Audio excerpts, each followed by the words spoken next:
The situation for Harry and the Harrigans on MobLand is already sticky as they manage their criminal empire.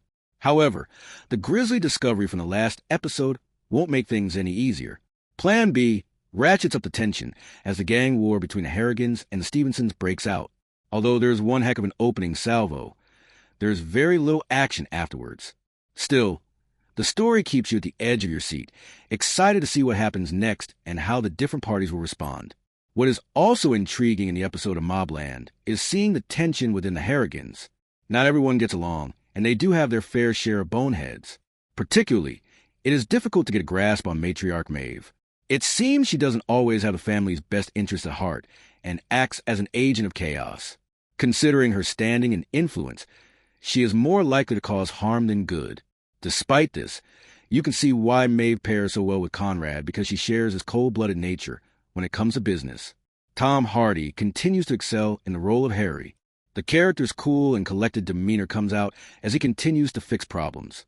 The confrontation with his would-be assailants is a standout as he slyly talks down the potential attackers with common sense, while even offering them to burn down his house. Speaking of Harry, MobLand explores an interesting dynamic between him and Kevin. It was previously alluded to that Conrad's son was how Harry became involved with the family. Their interrogation demonstrates their closeness and how they know how each other thinks. The good cop/bad cop game, they play at a level of humor and levity that doesn't feel out of place from the violent dealings at hand. As much as the show focuses on Harry's ability as a fixer, it's going overboard with the problems he must overcome, and we're only in the 3rd episode. De-escalating a gang war is enough, but throw in his personal issues, scheming family members, avoiding the police, and bad guys from his past, and it all becomes too much. Part of it is planting seeds for later, but the narrative is becoming muddled. The biggest complaint about this episode of MobLand is the huge suspension of disbelief after the explosive events.